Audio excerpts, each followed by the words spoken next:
Jadi Blackmagic kamera ini adalah salah satu aplikasi yang memang spesial ya untuk iPhone ya.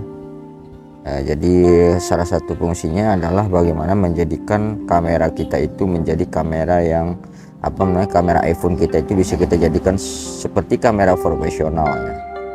Jadi beberapa keunggulannya di sini tuh dia punya pengaturan yang lengkap sekali ya, mulai dari jenis lensa ya, ada jenis lensanya itu ya, tergantung iPhone juga sih sebenarnya, tergantung jenis iPhone kalian gitu.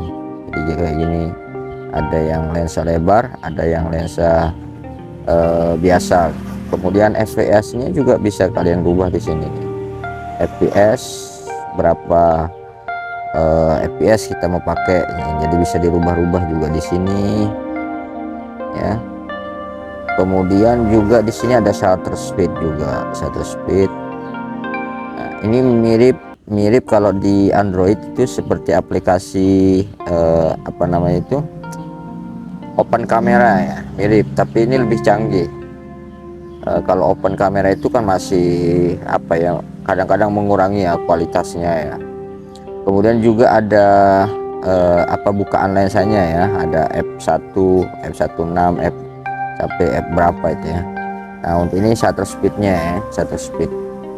Jadi kalau teman-teman pengguna kamera digital atau pengguna kamera biasa mirrorless itu atau kamera DSLR, ini sudah sangat pas ya pengaturan ini. Kemudian ISO nya juga bisa diatur. Nah, sini ISO paling rendahnya itu kita bisa taruh di 34 gitu ya. Itu sudah sangat slow speed ya. Kemudian white balance-nya juga bisa kita atur di sini. Di samping juga sama kayak kamera, di situ ada ada siang, ada malam, ada kabut dan lain sebagainya ya. Begitu juga di sini ada manual fokus sama automatic fokusnya di sini nih. Kemudian juga ada brightness-nya, ada istilahnya kalau dalam kamera itu lupa saya. Kita bisa exposure ya, exposure-nya itu bisa kita atur juga di sini. Kemudian ini bagian mode perekamannya, ada yang ekstrim, ada yang tuh ya. Apalagi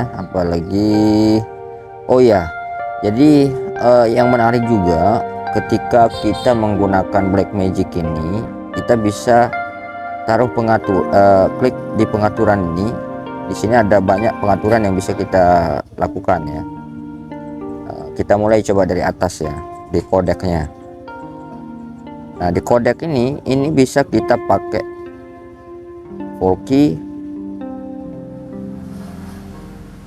Di kodeknya ini bisa kita pakai Apple ProRes ya, luar biasa ini. Apple ProRes ini biasanya kalau orang pakai untuk untuk video-video yang sinematik itu biasanya pakai ProRes ya, karena kapasitasnya cukup besar ya. Untuk H264 nya juga bitrate-nya macam-macam ini, ada yang 36, ada yang 54 gitu ya, bisa kita pilih ya. Ini juga ada yang half. Nah biasanya sih saya pakai yang ini ya, karena nggak terlalu berat. Kalau ProRes itu lumayan berat anunya ya, lumayan berat filenya, karena filenya itu besar ya. Oke, kita balik.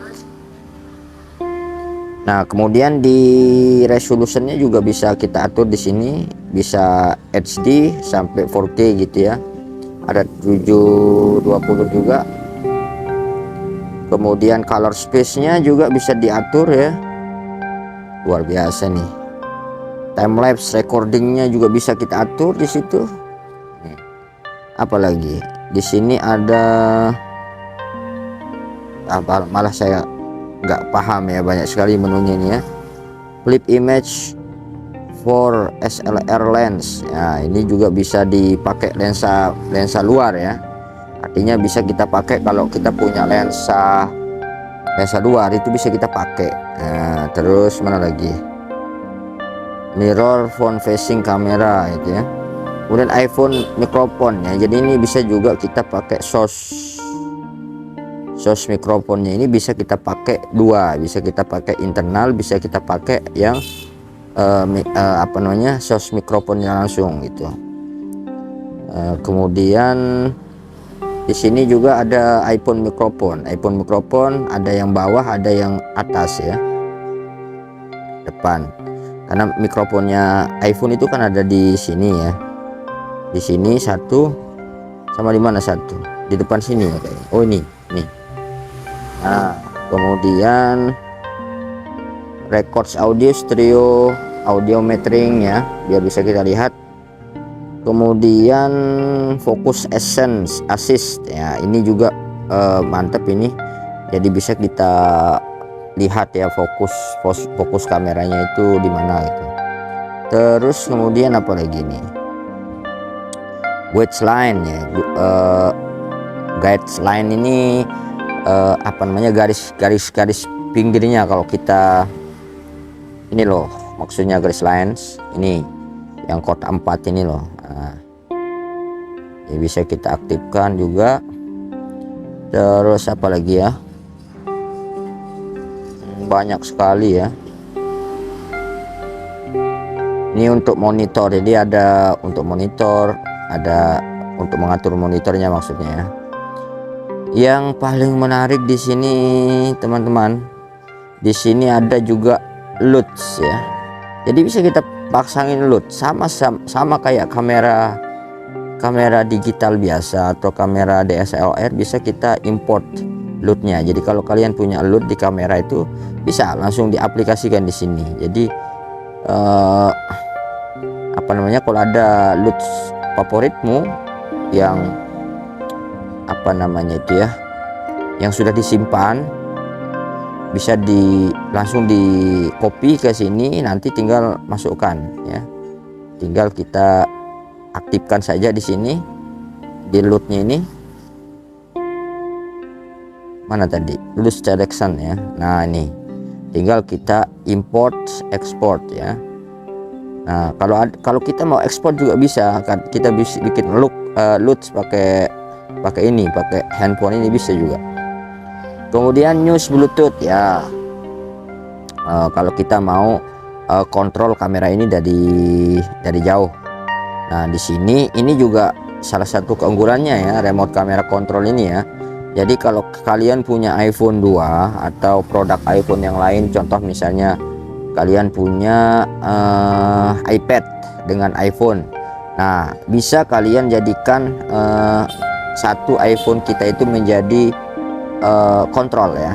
Jadi bisa dipakai jadi remote, bisa dipakai jadi kontrol ya. Misalnya kalian punya dua kamera, dua handphone apa namanya iPhone, jadi bisa kita gunakan satu sekedar sebagai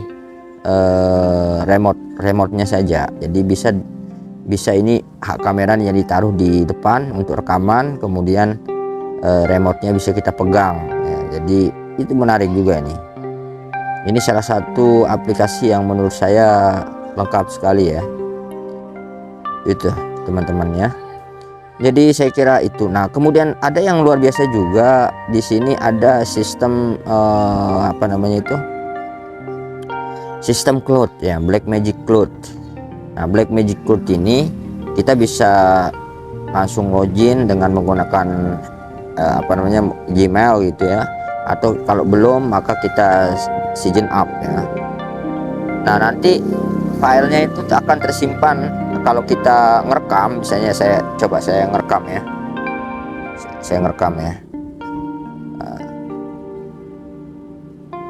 nah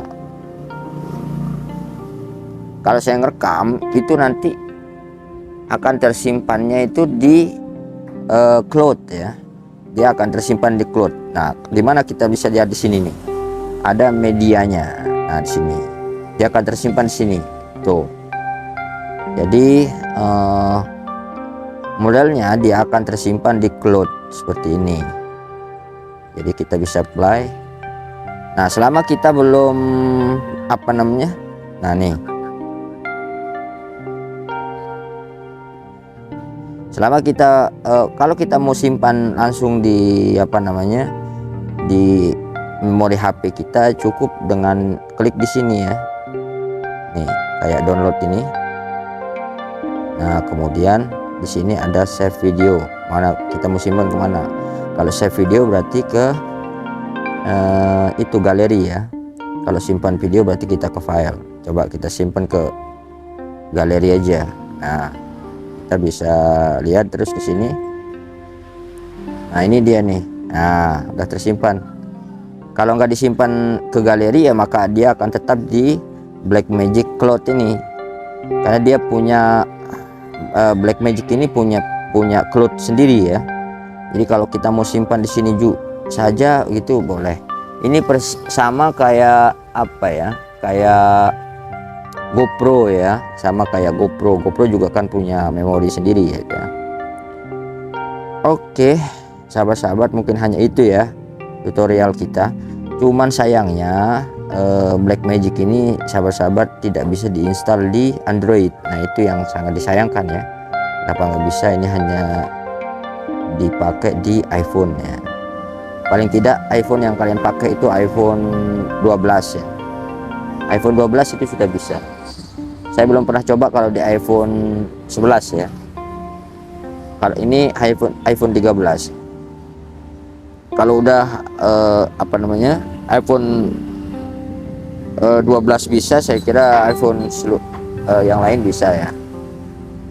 Tapi dicoba aja teman-teman, mungkin ada yang punya iPhone 10, misalnya iPhone 11, dicoba aja ya.